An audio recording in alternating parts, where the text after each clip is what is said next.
शुरू करते हैं एक और नई वीडियो की वीकली एनालिसिस वीडियो के साथ। आप सभी का स्वागत है। तो शुरू करेंगे हम निफ्टी के डेली चार्ट से। ये देखिए निफ्टी 50 जो है बार बार ये यहाँ पे 23,700 को बार बार सपोर्ट ले रही। 23,700 के ऊपर जैसे ही 23,700 के नीचे आती, 23,700 के नीचे क्लोज नहीं दे पा रही। एक बड़ी रेड कैंडल के साथ 20 दिसंबर को इसने बड़ी रेड कैंडल के साथ क्लोजिंग दी थी 23,578, 23,700 के नीचे। लेकिन फिर ओपन हुआ, एक लॉन्ग लेग डोजी कैंडल बनाई, तो 2 दिन से ये सारी इनसाइड कैंडल बना रही है। अब ये एक इन्वर्टेड हैमर इसने बना दिया, जो कि एक बियरिश पैटर्न है। अब लॉन्ग लेग डोजी का क्या होता है, जब ये मतलब बिल्कुल इसके जो बॉडी है, बॉडी बिल्कुल छोटी होती है और इसके टेल्स बहुत बड़े बड़े हो जाते हैं, तो इसको बोलते हैं लॉन्ग लेग डोजी। और जब ये इसके अगली वाली 3 कैंडल वो डिसाइड करते हैं कि इसका मोमेंटम किस तरफ का है। अगर इसके बाद एक बड़ी ग्रीन कैंडल बनाती है तो मोमेंटम होता है कि भाई डाउन ट्रेंड के बाद अब ये डाउन ट्रेंड ख़त्म हो गया है, अब ये ऊपर जाएगी। लेकिन ये 2 रेड कैंडल बना रही है, ये भी बेरियस है, फिर इसे लॉन्ग लेग डोजी बना दिया, फिर इन्वर्टेड हैमर बना रहा है। इसको 23,870 से लेके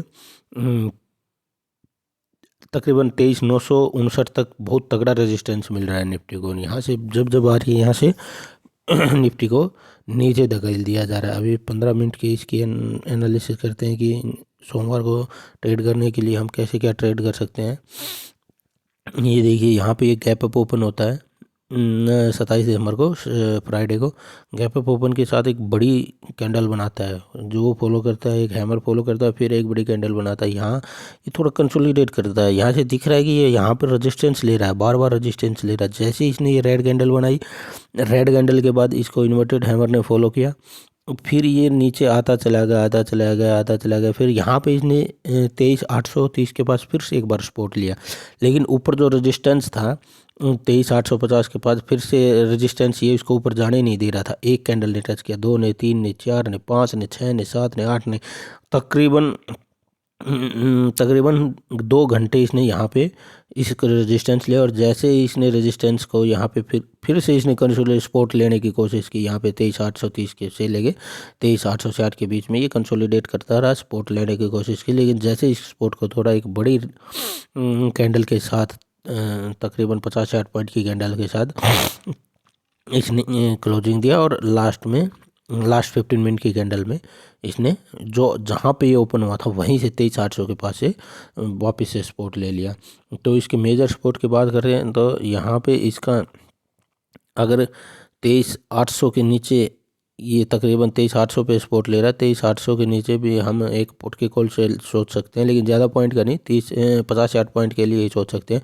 लेकिन जब ये यहाँ पे 23,700 को ब्रेक कर देगा, 23 इस लाइन को 23,677, 23,677 या 23,688 के नीचे जब ये क्लोजिंग दे देगा, एक रेड कैंडल क्लोज दे देगा, तब हम इसमें एक पुट की एंट्री सोच सकते हैं। और कॉल की एंट्री तो इसमें अगर लंबा खेलना है तो कॉल की एंट्री तो इसमें 24,000 और 55 के ऊपर जब ये हमें क्लोज दे देगा, तो इसमें एक बड़ी एंट्री होगी। जो यहाँ पे ऐसा लगा के रखे होंगे, जो कॉल राइटर होंगे ना, सॉरी पुट राइटर होंगे, जो ऐसा लगा के रखे होंगे,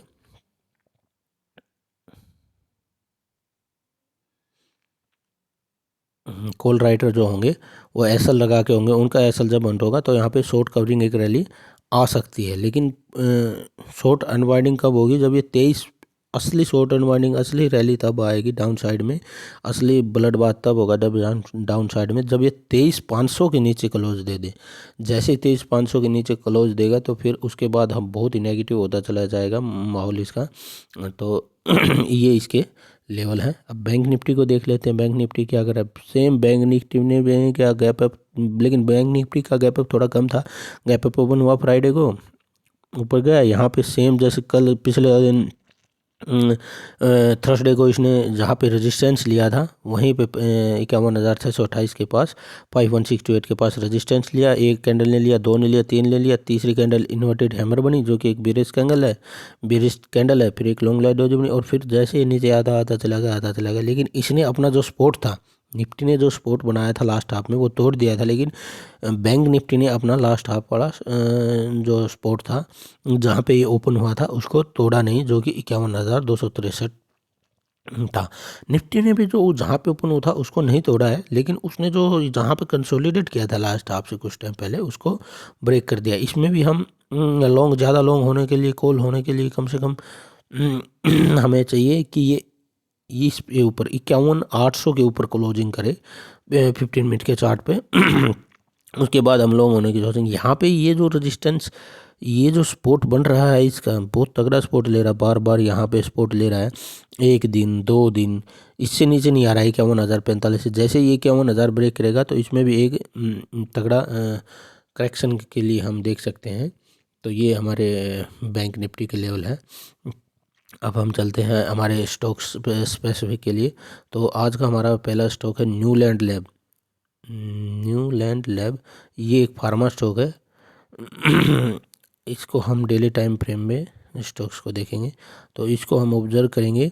ये यहाँ पे मैं आपको एक कॉन्सेप्ट समझाना चाह रहा हूँ जो मैं बताया था, डिमांड जोन का कॉन्सेप्ट। ये देखिए डिमांड जोन क्या होता है, जहाँ पे स्टॉक आके बार बार डिमांड, मतलब उसकी डिमांड हो रही है, ये होता है डिमांड जोन। अब देखो यहाँ पे पहले ये था सप्लाई जोन। अगर हम इसको ऑब्जर्व करेंगे अच्छे से तो हमें समझ में आ जाएगा। पहले ये था यहाँ पे सप्लाई जोन, बार बार यहाँ आ रहा था। सप्लाई जोन को बोलते हैं रेजिस्टेंस जोन, जहाँ से वो रेजिस्टेंस लेता है, और डिमांड जोन को बोलते हैं सपोर्ट जोन। ये मतलब एक बराबर ये है कि जहाँ से वो सपोर्ट ले रहा है। यहाँ पे बार बार रेजिस्टेंस ले रहा है, इस जोन में आके, इस जोन में आके, इस जोन में आके। तकरीबन इसने इस जोन से रेजिस्टेंस लिया, 1 डेढ़ महीना यहाँ पे रेजिस्टेंस लिया और यहाँ से अच्छा खासा करेक्ट होके ये नीचे आ गया। ये तकरीबन अच्छा खासा करेक्ट होके ये 11,000 तक के लेवल इसने दिखा दिया। फिर यहाँ से जब ये इसने सपोर्ट ले गए, ये भी इसका एक डिमांड जोन बन गया। आपको एक बार रोक, एक सेकंड को मैं ड्रा करके ही दिखा देता हूँ।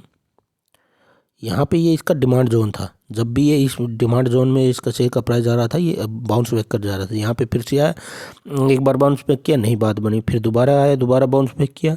तो इसने इसके जो प्रीवियस इसका सप्लाई जोन था इसको ब्रेक कर दिया और ये अब इसका सपोर्ट जोन बन गया। फिर ये ऊपर गया, यहाँ पे इसका सप्लाई जोन बना, फिर ये नीचे आया, यहाँ पे इसने डिमांड जोन, ये मतलब सपोर्ट सा बन गया, इसका डिमांड जोन बन गया।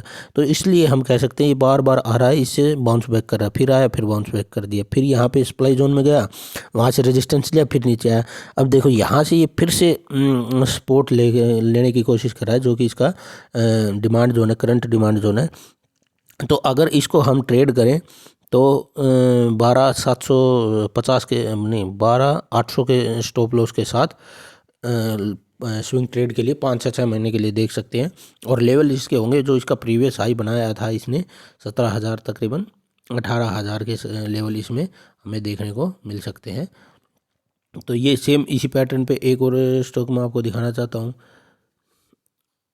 अजंता फार्मा सेक्टर में इस हफ्ते बहुत ही तेज़ी रही है। तो फार्मा लगभग जो स्टॉक जिन फ्रेश ब्रेकआउट दे रहे हैं, जो रिसेंट ब्रेकआउट दे रहे हैं, वो फार्मा सेक्टर से ही दे रहे हैं।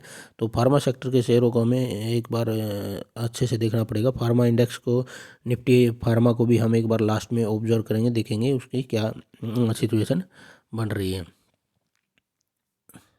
अब ये देखिए इसमें भी अजंता फार्मा में भी देखिए ये इसका पहले से यहाँ से थोड़ा कंसोलिडेट कर रहा है। अब यहाँ पे इसका ये सप्लाई जोन बन रहा है, यहाँ पे इसका ये जो बन रहा है ये सप्लाई जोन है। ये बार बार यहाँ से तकरीबन, मैं ड्राई कर देता हूँ इस सप्लाई जोन को,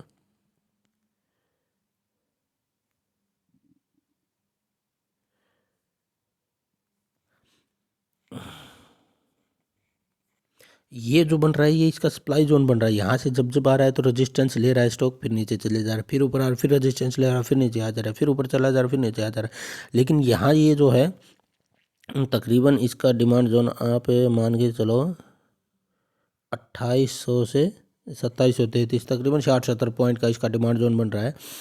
ये देखो यहाँ पे ये नवंबर में आया, यहाँ से बाउंस बैक कर गया, फिर थोड़ा सा रेजिस्टेंस लिया, फिर यहाँ पे आया, दिसंबर में आया, फिर बाउंस बैक कर गया। अगर इसमें हम ऑब्जर्व करेंगे, इसमें 2 बार डबल बॉटम पैटर्न बना रहा है। एक बार, एक तो ये डबल बॉटम और इसका नेकलाइन हम खींचेंगे तो इसका इसने ब्रेकआउट क्लोजिंग इसने दे दिया है, और दूसरा एक छोटा डबल बॉटम इसने बनाया है, इसका भी ब्रेकआउट इसने हम अगर देखेंगे तो इसने दे दिया डेली टाइम फ्रेम पे। दो डबल बॉटम पैटर्न इसने बनाया, डब्ल्यू पैटर्न, जो कि हम आम भाषा में बोलते हैं।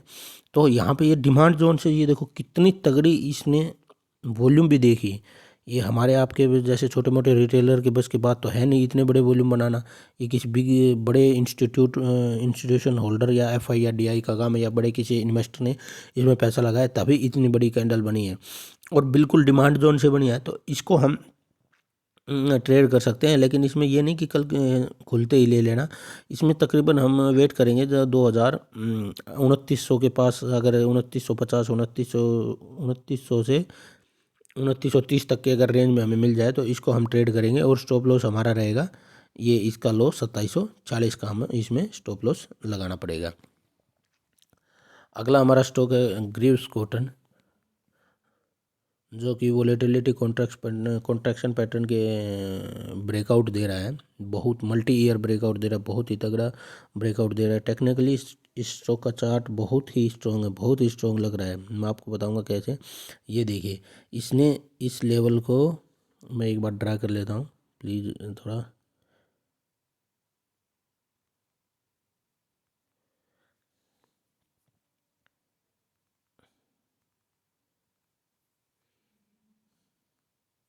ये देखिए, इस शेयर ने 10 जनवरी 22 को इस लेवल को 254 जो इसका लेवल है इसको टच किया था।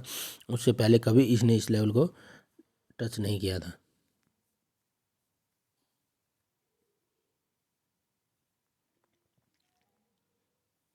फिर यहाँ पे तगड़ा इसने मोमेंटम बनाया था, लेकिन यहाँ से करेक्शन इसने लिया, करेक्ट होता होता करेक्ट। और डिमांड जोन का मैं यहाँ भी आपको एक ड्रा करके दिखाना चाहूँगा। ये देखो कितना तगड़ा डिमांड जोन है इस शेयर का। जब भी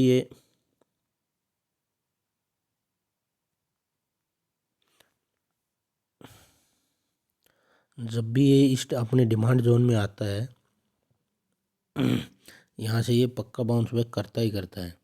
ये देखिए 21 में आया, बाउंस बैक किया, फिर अगस्त 21 में आया, फिर से बाउंस बैक किया, फिर दिसंबर 21 में आया, फिर से बाउंस बैक किया, फिर मई 22 में आया, फिर से बाउंस बैक किया, फिर ये फिर से बाउंस किया, फिर ये अक्टूबर 23 में आया, फिर से बाउंस बैक किया, फिर ये मई 24 में आया, फिर से बाउंस बैक किया। और ये जो बाउंस बैक किया इसने बहुत तगड़ा किया है। ये देखिए यहाँ पे इसने 17 जनवरी तकरीबन जनवरी 22 में यहाँ के 2000 इसके जो 54 के लेवल है इसको टच किया। फिर इसने दिसंबर महीने में 9 दिसंबर को इसने तकरीबन 9 दिसंबर वाले वीक में इसने टच किया। फिर यहाँ से थोड़ा करेक्ट हुआ, मतलब जिनका लेवल आ गया, जिन्होंने ख़रीदा था दिसंबर 22 में, वो उन्होंने अपना जैसे ही लेवल आया, जैसे ही उनका जो बाइंग प्राइस आया था उन्होंने बेचने की सोची। यहाँ पे ये थोड़ा कंसोलिडेट किया, और मतलब सेलर ने इसको नीचे लाने की कोशिश की। जो यहाँ से बायर इसको उठा के लाए थे उन्होंने इसको ऊपर ले जाने के लिए की दिया। यहाँ पे 1-2 हफ्ते सेलर हावी हो गए, लेकिन जैसे ही बायर सेलर ढीले पड़े और बायर ने अपना दम दिखाया, तो बायर इसको खींच के ले गए 281 तक स्ट्रॉन्ग कैंडल के साथ। इसने मल्टी ईयर ब्रेकआउट दिया, और यहाँ पे ये वॉल्यूम देखिए। फिर मैं वहीं कहूँगा, इतने बड़े वॉल्यूम हमारे आप जैसे और मेरे जैसे रिटेलर के बस की बात नहीं है। ये किसी बड़ी मछली ने इसको ख़रीदा है, बड़ी शार्क व्हेल ने इसको ख़रीदा, जो इस पर बाइंग कर रही है लगभग पिछले 5-6 महीने से, जिसने इसको उठा के 122, जो कि मई में 122 रुपये का लो लगाया था, वहाँ से उठा के इसने तकरीबन इसको डबल कर दिया, डबल से भी ज़्यादा कर दिया है। तो ये किसी बड़ी कंपनी का काम है, जो इसको धीरे धीरे एक्यूमुलेट कर रही है और ब्रेकआउट दिए इसने दिया है। अब इसका सीधा प्राइस रेंज हम से इसका टारगेट निकालने की कोशिश करेंगे। हमारा जो सिंपल फॉर्मूला है प्राइस रेंज का, यहाँ पे जितना इसका कंसोलिडेशन एरिया है उसको हम प्लेस कर देंगे, और इसके ऊपर प्लेस कर देंगे तो यहाँ से भी 281 के लेवल से भी ये 400 तक जा सकता है। यहाँ ये लेवल दिखा सकता है। लेकिन क्या इसे हम कल खुलते ही बाई कर लेंगे? नहीं, कल खुलते ही मंडे को बाई नहीं करना है। इसको हम वेट करेंगे यहाँ तक, इसका जो कंसोलिडेशन का लेवल है, जो इसका ब्रेकआउट का लेवल है, यहाँ तक आने का वेट करेंगे। तकरीबन हमें अगर ये 250 से 270 की रेंज में मिल जाए तो हम इसे ट्रेड करेंगे। और इसका स्टॉप लॉस रहेगा 230 का, 230 नहीं, हम 225 पकड़ लेते हैं। 225 का अगर ये स्टॉप लॉस हिट करता है तो हम इसे एग्जिट हो जाएंगे। तो ये मल्टी ईयर स्टॉक है। अगर इस हफ्ते कोई सबसे बढ़िया स्टॉक मेरे को टेक्निकली चार्ट पे लग रहा है तो जो मल्टी ईयर ब्रेकआउट दे रहा है वो यही मेरे को लग रहा है। ये आने वाले तकरीबन 3 से 4 महीने में ये हमें 30 से 40% का रिटर्न, गारंटीड तो नहीं बोल सकते, लेकिन ये हमें दे सकता है। यहाँ पे ये देखिए इसका डिमांड जोन देखिए कितना तगड़ा इसका डिमांड जोन है। वो तो कोरोना आ गया जो कि एक कोरोना में तो सब कुछ पिट गया, वरना ये इस अपने डिमांड जोन को से नीचे आने को तैयार नहीं था। बार बार डिमांड जोन में आ रहा था और बार बार सपोर्ट लेके भाग जा रहा था। अभी इसने मल्टी ईयर ब्रेकआउट भी दिया है और लाइफ टाइम हाई ब्रेकआउट भी दिया है। अपने लाइफ टाइम हाई इस शेयर ने अपने लाइफ में देखा है। दूसरा स्टॉक मैं बताना चाहूँगा आपको, एक रेजिस्टेंस रीटेस्ट का स्टॉक दिखाना चाहूँगा, इज्मो।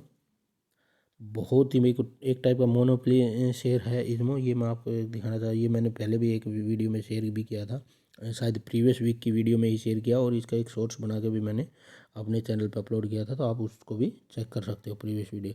ये देखिए यहाँ पे इसने वोलेटिली कॉन्ट्रैक्शन पैटर्न का ब्रेकआउट दिया। हालांकि इसका वोलेटिली जो कप एंड हैंडल पैटर्न है वो छोटे टाइम फ्रेम का, जितना छोटे टाइम फ्रेम का होगा उतना ही उसमें ट्रस्ट कम होगा, और जितने बड़े टाइम फ्रेम का, जैसे ग्रीव्स कॉटन का था तकरीबन 3 साल के कप एंड हैंडल पैटर्न का उसने ब्रेकआउट दिया, तो वो बहुत ही तगड़ा है। अब ये देखिए यहाँ पे इसने इस लेवल को जुलाई 2024 में टच किया, लेकिन यहाँ पे नीचे आ गया, कंसोलिडेट करता गया यहाँ पे फिर से टच करने की कोशिश की दिसंबर महीने में, और फिर ब्रेकआउट दे दिया। अब देखिए ब्रेकआउट दिया इसने, वही मैं आपको फिर से दिखाना चाहूँ वॉल्यूम। ये हमारे से ऐसे छोटे मोटे रिटेलर के बस की बात नहीं, बहुत तगड़े वॉल्यूम इसमें दिख रहे हैं।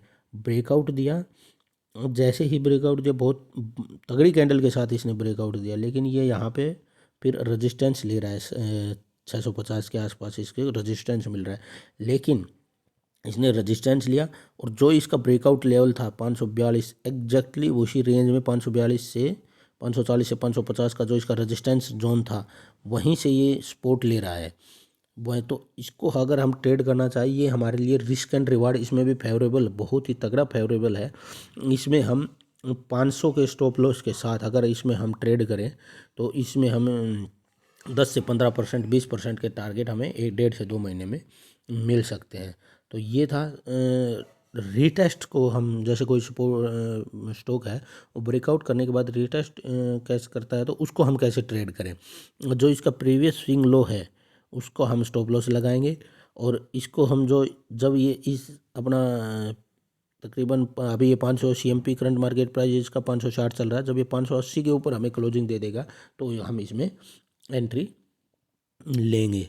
अभी फिर दूसरा स्टॉक है हमारा जो ईपैक, ये एक ईपैक ड्यूरेबल EMS का प्लेयर है, जो कि इलेक्ट्रॉनिक मैन्युफैक्चरिंग सेगमेंट है उसका एक प्लेयर है। इसमें क्या खास है, आप सब लोग बोलते हो, आप सब भाई लोग बोलते हो कि भाई आप ब्रेकआउट होने के बाद बताते हो, कोई ऐसा स्टॉक बताओ जो रेडी टू ब्रेकआउट है, जो नियर टर्म में हमें ब्रेकआउट दे सकते हैं।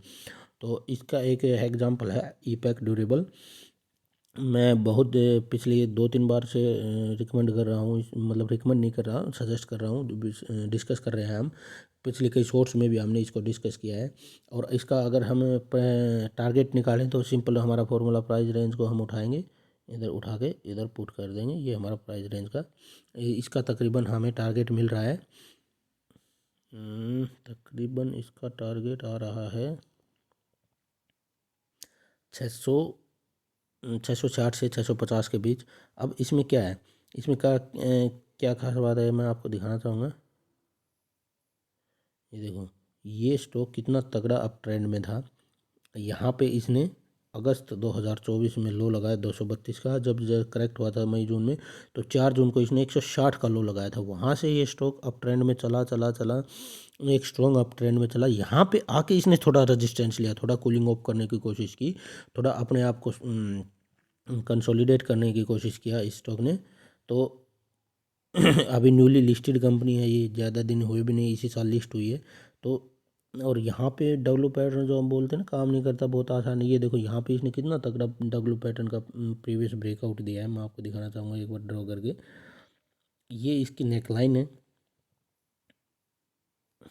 ये देखिए डब्लू पैटर्न का कितना तगड़ा ब्रेकआउट दिया है इसने डब्लू पैटर्न का। और ब्रेकआउट देने के बाद 13 जून को इसने ब्रेकआउट दिया था, और विद इन 217 विद इन जून, तकरीबन 3-4 महीने में ये डबल से भी ज़्यादा, लगभग 1.5 गुना इसने अपने 2 गुना 2.5 गुना अपने इन्वेस्टर को पैसा कमा के दिया। अब ये स्टॉक यहाँ पे आया, थोड़ा कंसोलिडेट किया, थोड़ा बहुत प्रॉफिट बुकिंग हुई, तो तकरीबन कई दिन लोअर सर्किट में रहा ये शेयर। तो कुछ लोगों की क्यूरी आई कि भाई ये तो बहुत ख़राब शेयर हो गया, ये हो गया। ये ख़राब नहीं हुआ, ये थोड़ा कंसोलिडेट कर रहा था। जब कोई भी चीज़ एकदम इतना भागती है तो उसको थोड़ा कंसोलिडेट करना वो हमारे लिए अच्छी बात होती है। रिटेल इन्वेस्टर उसको गलत वे में ले जाता है, वो बहुत अच्छी बात है। फिर यहाँ पे इसने ये देखो नवंबर लास्ट में, तकरीबन दिसंबर की शुरुआत में लगा लिया उसने 360 का, तकरीबन ये 362 का इसने लो लगाया। वहाँ से इसने 511 का, तकरीबन 510-8 का हाई मार दिया है। तो तकरीबन इसने 40 से 50% के बीच का रिटर्न इसने 1 महीने में ही दे दिया। महीना अभी ख़त्म नहीं हुआ है, इस महीने का अभी कुछ दिन बाकी हैं, 2-3 दिन बाकी हैं। तो 1 महीने में इसने इतना रिटर्न दे दिया। और अभी ये जो इसका प्री ऑल टाइम हाई था, जो 510 से 515 के बीच में, जो जहाँ पे रेजिस्टेंस ले रहा है, जैसे इसने प्रीवियस नवंबर में इसको टच किया था, और एक ही महीने में ये दोबारा उसे कंसोलिडेट करके इतना नीचे जाके कंसोलिडेट करके फिर उसी लेवल को टच कर रहा है। दिसंबर में 18 दिसंबर को टच किया, फिर 17 को किया, 18 को फिर से रेजिस्टेंस लिया, थोड़ा कंसोलिडेट कर रहा है। तो इसको कप एंड हैंडल, तगड़ा कप एंड हैंडल पैटर्न इसने बनाया। जब जैसे ही ये 510 के ऊपर हमें ब्रेकआउट देगा तो इसको हम ट्रेड करेंगे, और हमारा इसमें स्टॉप लॉस रहेगा 453 रुपये का। इसमें हम स्टॉप लॉस लगाएंगे, 5 से 6 महीने के लिए इसको हम स्विंग ट्रेड के लिए ट्रेड कर सकते हैं। एक और हमारा ब्रेकआउट स्टॉक है मैन इंफ्रा। ये भी वोलेटिलिटी कॉन्ट्रैक्शन पैटर्न के बेस पे है।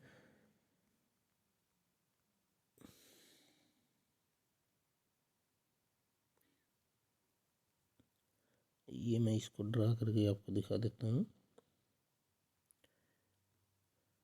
ये देखिए, ये भी कंस्ट्रक्शन कंपनी है, बहुत तगड़ी कंपनी है, बहुत स्ट्रॉन्ग फंडामेंटल है इसके। मैं आपको एक बार टेक्निकल के बाद फंडामेंटल भी दिखाना चाहूँगा। ये देखिए यहाँ पे इसने इस लेवल को टच किया था फरवरी में। फरवरी के बाद फरवरी मार्च अप्रैल मई जून जुलाई, फरवरी मार्च अप्रैल मई जून जुलाई अगस्त सितंबर अक्टूबर नवंबर दिसंबर, तकरीबन 11 महीने बाद, एक साल ही लगा लो, इसने दिसंबर में इस लेवल को टच करने की कोशिश किया।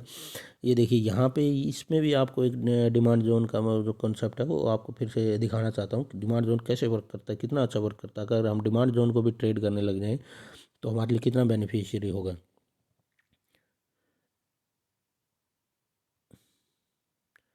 अब ये देखो, ये इसका डिमांड जोन है तकरीबन 180 रुपये से लेके 113-14 रुपये का, मात्र 13-14 रुपये का इसका डिमांड जोन है। लेकिन ये जब भी इस डिमांड जोन में आता है, 14 मार्च को आया, बाउंस बैक कर गया, फिर 31 मई को आया, बाउंस बैक कर गया, फिर ये आया 6 अगस्त को आया, बाउंस बैक किया, थोड़ा ही किया लेकिन कर गया। फिर ये 13 नवंबर को जब इसमें आया तो इसने इतना तगड़ा बाउंस बैक किया है, 170 से सीधा 250 पॉइंट चला गया, तकरीबन 80 पॉइंट का इसने, तकरीबन 50% का इसने रिटर्न दे दिया 1 महीने में के अंदर ही। और अब ये इसके जो अपना ऑल टाइम हाई है जो इसने फरवरी में लगाया था उसको इसने टेस्ट किया, लेकिन यहाँ पे बार बार रेजिस्टेंस ले रहा था, बार बार पूरा 1 महीने इसने इसके पास कंसोलिडेट किया, जिसका प्राइस आया वो बेचते गए। लेकिन फिर से जैसे ही ये एक छोटा सा इसने डिमांड जोन बनाया, बहुत छोटा डिमांड जोन बनाया, लेकिन यहाँ से देखो बाउंस बैक किया, तो इसने 2 दिन में ही अपने ब्रेकआउट को बहुत स्ट्रॉन्ग कैंडल के साथ, ये देखिए यहाँ पे भी वॉल्यूम देखिए इसके, वॉल्यूम, ये भी बड़ा वॉल्यूम है, ये भी बड़ा वॉल्यूम है।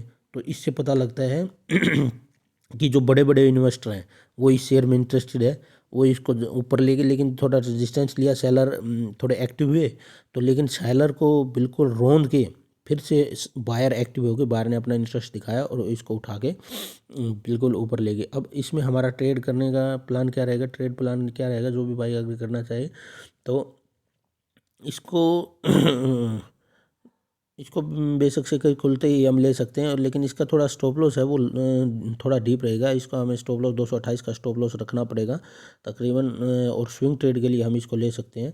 और इसका हम वहीं जो हमारी अगर टारगेट की बात करें तो हमारी वही स्ट्रेटेजी है, जो टारगेट की प्राइस रेंज से हम इसका टारगेट निकालने की कोशिश करें तो इसका टारगेट आ रहा है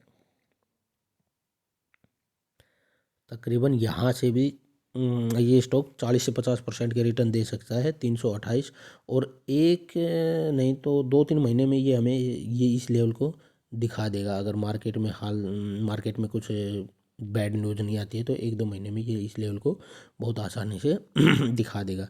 अब एक चीज़ इस हफ्ते ऑब्जर्व की कि जितने भी सारे हाँ सॉरी, मैं इसका आपको फंडामेंटल और दिखा देता हूँ। मैन इंफ्रा के बहुत स्ट्रॉन्ग फंडामेंटल स्टॉक है small cap company. Man infrastructure limited is an integrated EPC, EPC होता है engineering procurement and construction company with experience and education capabilities in port, residential, commercial and industrial and road construction segment. Market cap जैसे 10,000 करोड़ से नीचे है तो एक small cap company है। अभी अपने 52 वीक हाई के आसपास चल रही है, 52 वीक लो 165 है। स्टॉक पी ठीक ठाक है। आर ओ सी देखिए, स्ट्रॉन्ग आर ओ सी है 28.1% की, 22.8% की आर ओ ई है। रिटर्न आर ओ सी की फुल फॉर्म होती है, आर ओ सी होता है कि रिटर्न ऑन कैपिटल एम्प्लॉयड, और आर ओ ई होता है return on equity. Operating profit margin बहुत अच्छा, ऑपरेटिंग प्रॉफिट मार्जिन तकरीबन 24% का ऑपरेटिंग प्रॉफिट मार्जिन है। डेट, इंफ्रास्ट्रक्चर कंपनी में 18 करोड़ का डेट है, नेग्लिजिबल डेट है। प्रोमोटर होल्डिंग हाई है, बहुत अच्छी प्रोमोटर होल्डिंग है। पी जो है पहले इसका पी तकरीबन, ये पी देखिए 74 का पी था। पी अभी इसका ठीक चल रहा है, 30 के आसपास चल रहा है, 30 के आसपास का पी इसका सही है। अभी इसमें क्या है, थोड़ा ग्रोथ स्लो हुई है, ग्रोथ स्लो डाउन होने की वजह से स्टॉक की थोड़ी पिटाई हुई है, लेकिन ये स्टॉक अच्छा है ये हमें। लेकिन रेवेन्यू में इसने थोड़ी स्लो डाउन दिखाई है, लेकिन इसका नेट प्रॉफिट देखिए, नेट प्रॉफिट में इसमें स्लो डाउन नहीं है इतना। स्टॉक ने अच्छा सीजीआर निकाल के दिया था अपने इन्वेस्टर को। अभी एक चीज़ और देखनी पड़ेगी हमें, इसमें शेयर होल्डिंग क्या है, शेयर होल्डिंग कैसे क्या चल रहा है। शेयर होल्डिंग एफआई पिछले साल से थोड़ा ऐड कर रहे हैं, इस क्वार्टर में भी एफआई ने ऐड किया है। Quant mutual fund, quant small cap ने इसको होल्ड करके रखा है। पब्लिक होल्डिंग पब्लिक होल्डिंग भी घट रही है, तो ये भी एक अच्छा साइन है। तो मैन इंफ्रास्ट्रक्चर एक बढ़िया स्टॉक है, और ट्रेड करने के लिए भी और फंडामेंटल भी इसके स्ट्रॉन्ग लग रहे हैं। अभी मैं आपको दिखाना चाहता हूँ फार्मा में क्या चल रहा है, फार्मा के स्टॉक इतना ब्रेकआउट कैसे दे रहे हैं, क्योंकि जो निफ्टी फार्मा है वो बहुत ही स्ट्रॉन्ग बढ़िया चल रहा है। निफ्टी फार्मा थोड़ा इंटरनेट स्लो डाउन की वजह से खुलने में थोड़ा टाइम लगा रहा है, खुल जा निफ्टी फार्मा।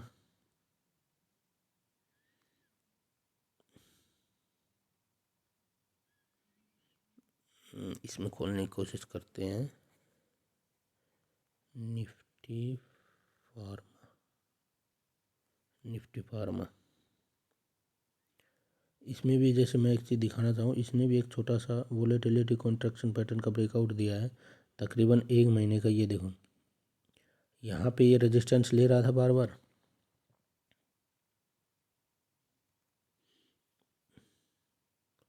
यहाँ पे, और यहाँ पे थोड़ा हाई इसने रेजिस्टेंस जैसे फ्राइडे को भी लिया है, यहाँ पे इसके ऊपर ब्रेकआउट अभी दिया नहीं है इसने। अब एक चीज़ मैं सपोर्ट रेजिस्टेंस आपको कैसे दिखाना चाहता हूँ। पहले जैसे इस एरिया में इसका डिमांड जोन था, सपोर्ट जोन था, लेकिन जैसे ही इसने इसको ब्रेक किया, फिर इसको रिटेस्ट करने के बार बार इसको तोड़ने की कोशिश किया, लेकिन ये इस पहले जो सपोर्ट जोन था फिर इसके लिए ये सप्लाई जोन बन गया। पहले जो डिमांड जोन था अब इसके लिए रेजिस्टेंस जोन बन गया, लेकिन बार बार रेजिस्टेंस करके नहीं तोड़ पाया तो ये नीचे आ गया, ब्रेक कर दिया इसने अपने लेवल को। अब ये देखिए यहाँ पे इसका थोड़ा बहुत सपोर्ट जोन था, डिमांड जोन बना लिया इसने इसको, यहाँ से ही सपोर्ट लिया इसने, फिर नीचे आया, फिर इस अपने डिमांड जोन से सपोर्ट लिया, फिर ऊपर गया और अब इसको इसने ब्रेक करने की कोशिश की है। लेकिन यहाँ पे फ्राइडे को भी इस लेवल से इसको रेजिस्टेंस मिला है, तो यहाँ पे ये अगर 1-2 दिन कंसोलिडेट करके ये ब्रेकआउट अगर देता है तो बहुत तगड़ा इसमें मोमेंटम हमें देखने को मिल सकता है। अब यहाँ पे हम अगर देखें तो 1 महीने का इसने देखो कप एंड हैंडल को मैं आपको समझाता हूँ कैसे ये इस लेवल पे आया।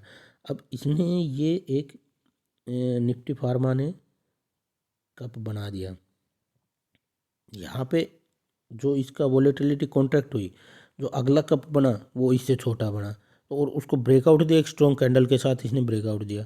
तो इससे हमें ये पता चलता है कि इसमें थोड़ा स्ट्रॉन्ग मोमेंटम बन रहा है, जो अपने डिमांड जोन से सपोर्ट लेके वापस चल रहा है। और वो इनके जो फार्मा सेक्टर के शेयर हैं उनमें भी दिख रहा है, जैसे डॉक्टर रेड्डी भी एक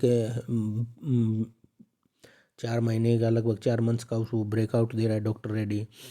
फिर आपका इप्का लैग भी लगभग 2-3 महीने की कंसोलिडेशन का ब्रेकआउट दे रहा है, लुपिन भी ब्रेकआउट दे रहा है, अजंता फार्मा भी ब्रेकआउट दे रहा है, Caplin point all time high पे चल रहा है। कैप्लिन पॉइंट मैं आपको दिखाना चाहूँगा, बहुत ही तगड़ा कैप्लिन पॉइंट लैब बहुत ही तगड़ा स्टॉक है, इसने भी ब्रेकआउट दिया। इसको पता नहीं कितनी बार हम डिस्कस कर सकते, इसने पोल एंड फ्लैग का पैटर्न का ब्रेकआउट दिया, जैसे मैं आपको दिखाना चाहूँ। ये देखा, ये इसने फ्लैग बनाया और पोल इसका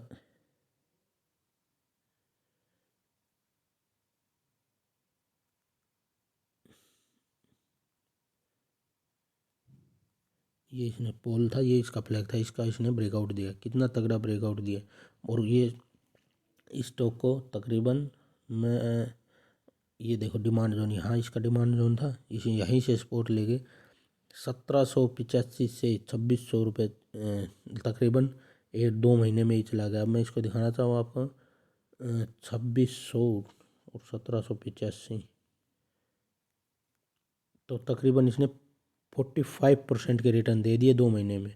और इतनी अच्छी कंपनी है, फंडामेंटल इतने स्ट्रॉन्ग है इसके, बहुत ही तगड़ी कंपनी कैप्लिन पॉइंट। अगर मैं बोलूँ इनमें से इस वीक किसको ट्रेड करना चाहिए और किसको इन्वेस्ट करना चाहिए, तो कैप्लिन पॉइंट में इन्वेस्टमेंट के लिए बहुत ही अच्छा है। अगर हमें यहाँ तक के लेवल में 2473 से लेकर 2400 तकरीबन 2500 के लेवल मिले तो यहाँ पे हमें इन्वेस्ट कर देना चाहिए इसमें। और ट्रेड के लिए ग्रीविश कॉटन, ट्रेड के लिए कैप्लिन पॉइंट भी अच्छी है, लेकिन ग्रीविश कॉटन खाली अभी ट्रेड के लिए ठीक है, लेकिन इसमें आप ट्रेड और इन्वेस्ट दोनों कर सकते हो। और स्टॉप लॉस लगा के 2300 रुपये का स्टॉप लॉस लगा के इसमें हम ट्रेड कर सकते हैं। तो भाई लोगों ये था आप आज का वीकली एनालिसिस वीडियो। आप लोगों को अच्छा लगे तो वीडियो को शेयर कीजिए, लाइक कीजिए, वीडियो को अपने दोस्तों के साथ शेयर कीजिए, चैनल को सब्सक्राइब कीजिए। और इसमें जो रिसर्च है इसमें थोड़ा बहुत मेहनत लगती है, तो कृपया आप अपना सपोर्ट दिखाइए, आपका अपना चैनल है। और कुछ कमी लगे तो कमेंट में करके ज़रूर बताइए, जो भी आपको कमी लगती है, कुछ सुधार की गुंजाइश है तो आप कमेंट करके ज़रूर बताइए, कमेंट ज़रूर कीजिए।